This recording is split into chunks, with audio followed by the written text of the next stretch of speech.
Euclid's division lemma.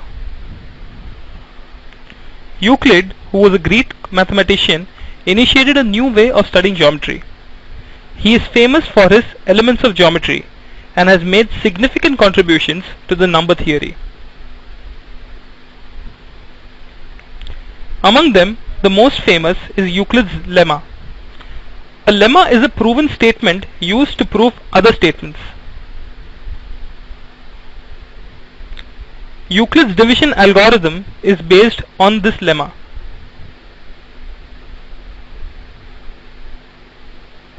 This lemma is just a restatement of the long division process which we have been doing normally.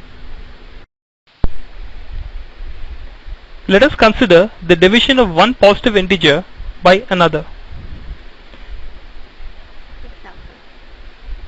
For example, let's divide 58 by 9.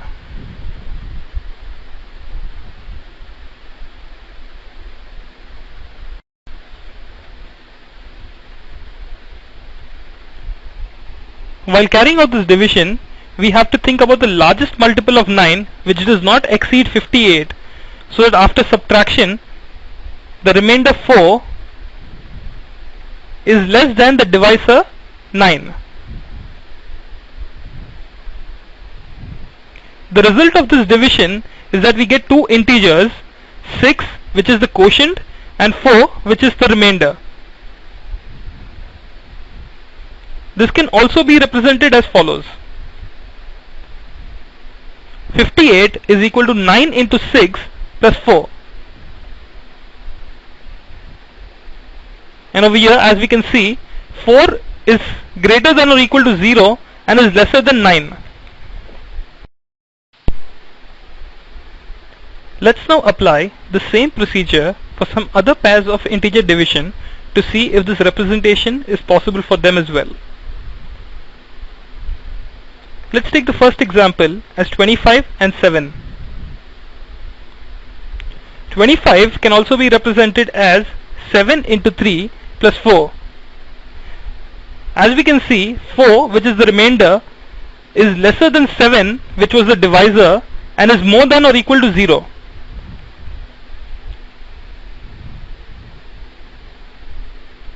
Next, let's take the pair 20 and 3. 20 can be represented as 3 into 6 plus 2. Again over here we can see that the remainder is 2, which is lesser than 3, which was the divisor, and is more than or equal to 0.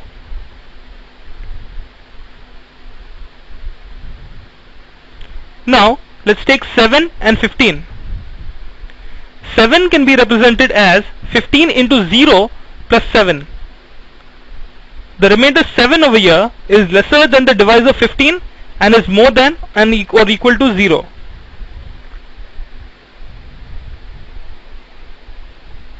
So it is evident that this relation holds for other pairs of integers as well. For each pair of integers a and b, we can find unique integers q and r such that a is equal to bq plus r, where r is more than or equal to 0 and is lesser than b. This is a relation satisfied for every pair of positive integers.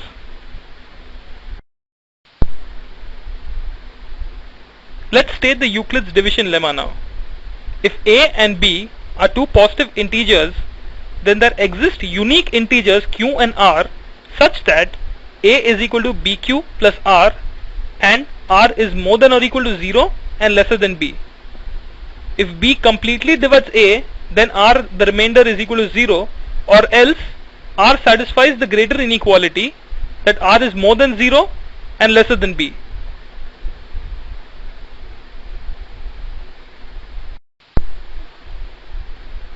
Let's now prove the Euclid's division lemma. Consider the following arithmetic progression: a minus 3b, a minus 2b, a minus b, a plus b, a plus 2b, a plus 3b, and so on. Now let r be the smallest non-negative term of this arithmetic progression. Then there exists a non-negative integer q such that a minus b into q is equal to r.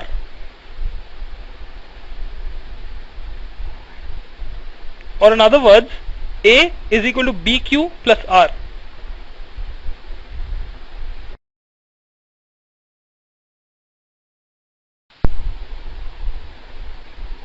As r is the smallest non-negative integer satisfying the above result, therefore r is more than or equal to 0 and is lesser than b. Thus we have a is equal to bq plus r, where r is more than or equal to 0 and is lesser than b. Now let's prove the uniqueness of q and r. Let us assume that there is another pair q1 and r1 of non-negative integers satisfying the same relation, a is equal to bq1 plus r1. Now we have to prove q1 is equal to q and r1 is equal to r. If we prove that q1 is equal to q and r1 is equal to r, that means the assumption that we've taken that there exists another pair of different q1 and r1 is actually the same as what we had assumed before. We have a is equal to bq plus r and a is equal to bq1 plus r1. Equating these two equations, we get bq plus r is equal to bq1 plus r1. Bringing the r terms on one side and the bq terms on the other side, we will get r1 minus r is equal to bq minus bq1. r1 minus r is equal to, taking b common outside, b into q minus q1. This means that b completely divides r1 minus r. Since r is more than or equal to 0 and less than b, and r1 is also similarly more than or equal to 0 and less than b, this means r1 minus r is also more than or equal to 0 and less than b. This gives us r1 minus r is equal to 0, or r1 is equal to r, and minus r1 is also equal to minus r.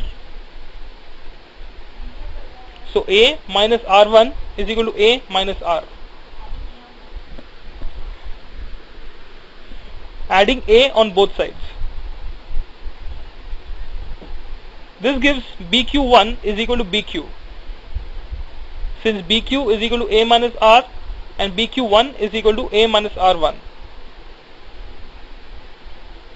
So this gives q1 is equal to q. So this proves our uniqueness part of it.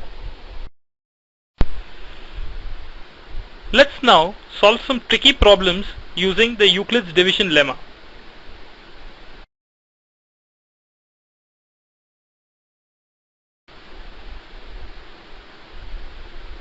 Let's try to prove that n square minus n is divisible by 2 for every positive integer n.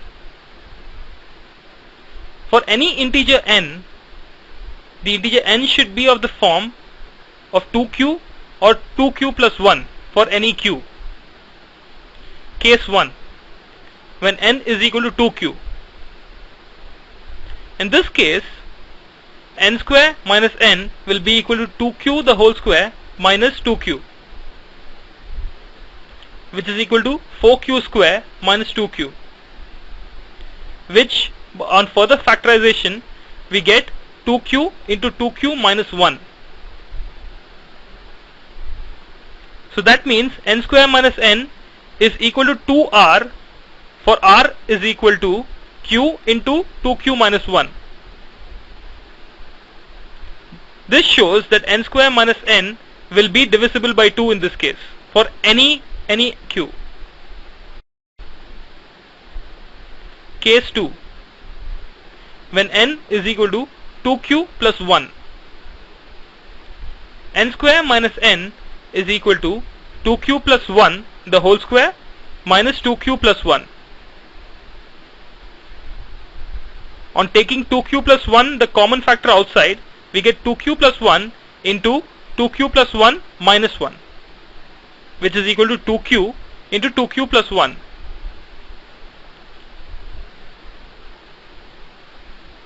So even here we get n square minus n is equal to 2r, where r is equal to q into 2q plus 1. So in this case also we find that n square minus n is divisible by 2 for any q.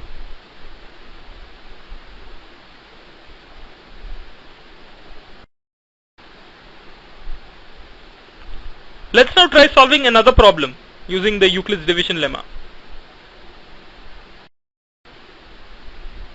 Let's try to prove that 1 out of every 3 consecutive positive integers will be divisible by 3. Let n, n plus 1 and n plus 2 be the 3 consecutive positive integers. Now we know that n will be of the form 3q, 3q plus 1 and 3q plus 2 for some q. So here we have 3 cases. Case 1, when n is equal to 3q. In this case n is divisible by 3, but n plus 1 and n plus 2 are not divisible by 3. Case 2, where n is equal to 3q plus 1. In this case n plus 2 will be equal to 3q plus 1 plus 2, which is equal to 3 into q plus 1, which is divisible by 3. But n and n plus 1 will not be divisible by 3. Case 3, n is equal to 3q plus 2. In this case n plus 1 will be equal to 3q plus 1 plus 2, which is equal to 3 into q plus 1, which will be divisible by 3. But n and n plus 2 will not be divisible by 3. Hence 1 out of n, n plus 1 and n plus 2 will be divisible by 3.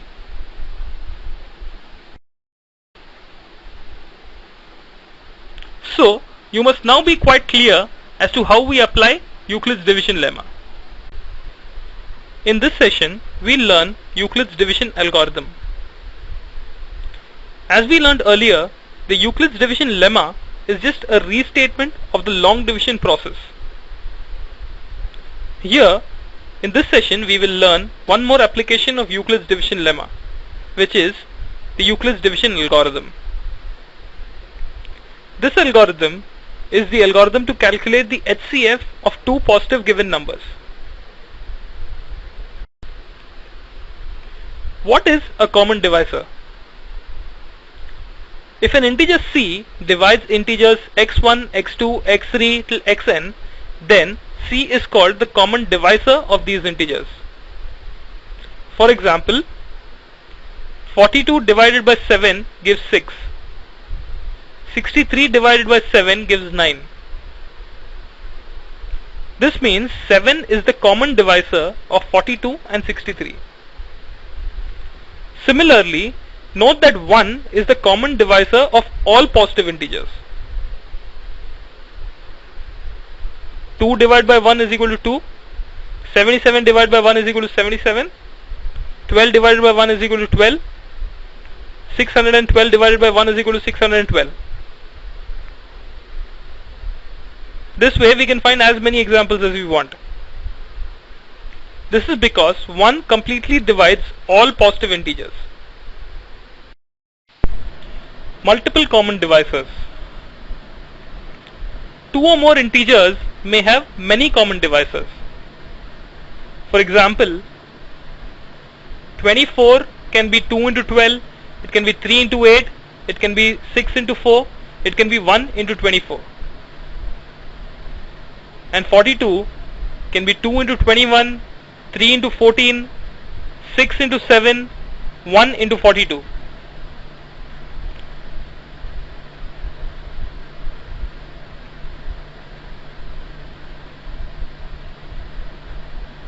As you can see, 1, 2, 3 and 6 are the common divisors of both the integers 24 and 42. The largest among these common divisors is 6. So 6 is the GCD, the greatest common divisor, or the HCF, highest common factor, of the two integers 24 and 42. Two inferences. The largest or greatest among the common divisors of two or more integers is called the GCD or the HCF, that is the greatest common divisor or the highest common factor. The HCF of two or more positive integers always exists and it is unique.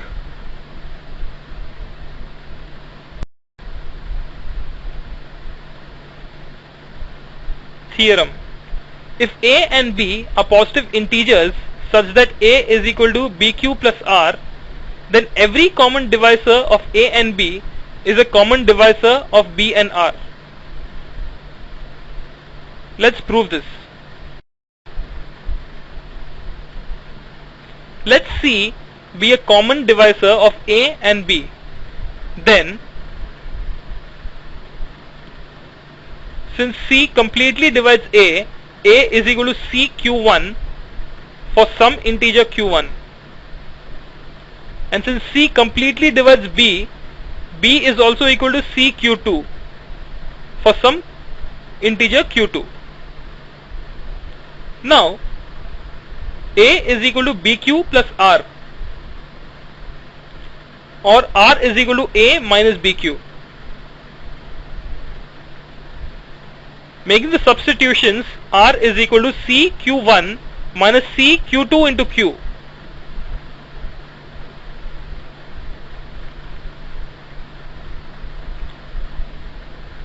Taking C common, we get R is equal to C into Q1 minus Q2Q. This means C completely divides R as well.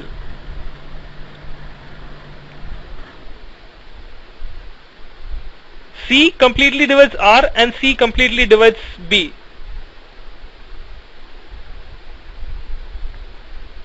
Hence, C is a common divisor of B and R.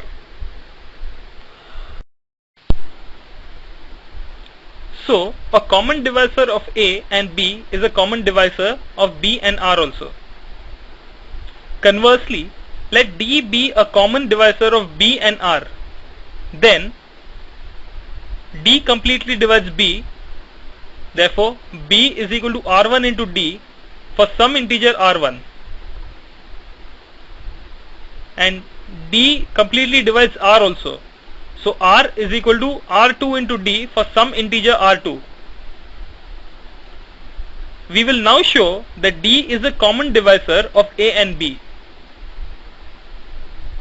We have A is equal to BQ plus R. So making the substitutions, we get A is equal to R1D into Q plus R2D into Q.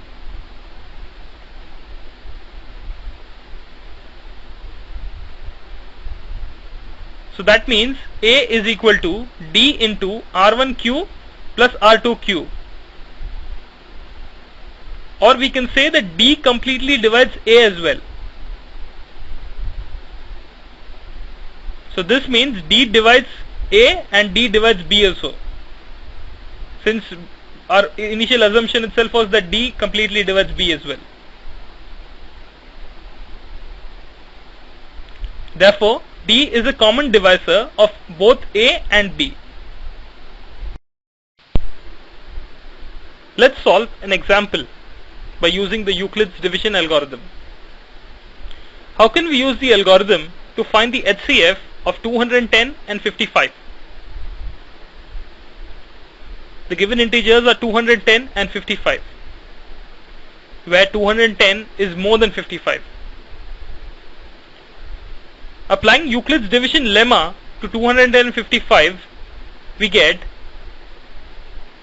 let's do the long division of 210 and 55. 55 into 3 will give us 165, and 210 minus 165 will give us 45. So 45 is the remainder and 3 is the quotient. So we can write this as 210 is equal to 55 into 3 plus 45. Now, since the remainder 45 is not equal to 0, we apply Euclid's division lemma to the divisor 55 and the remainder 45 to get the following. For the integer 55, 55 is equal to 45 into 1 plus 10.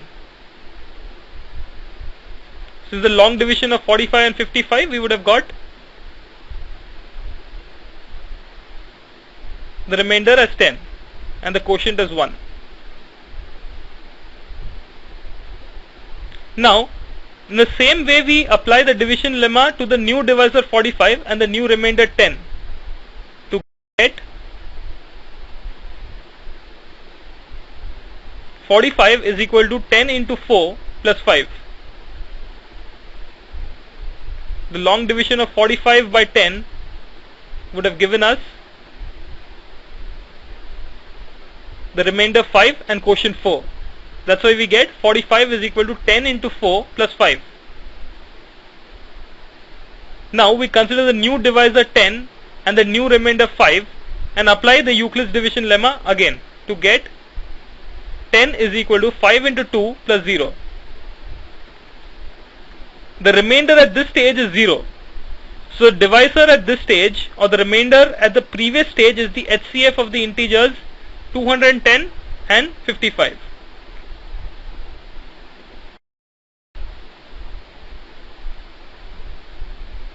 So by now we have clearly understood the application of Euclid's division algorithm and how it is useful in finding the HCF of two given integers.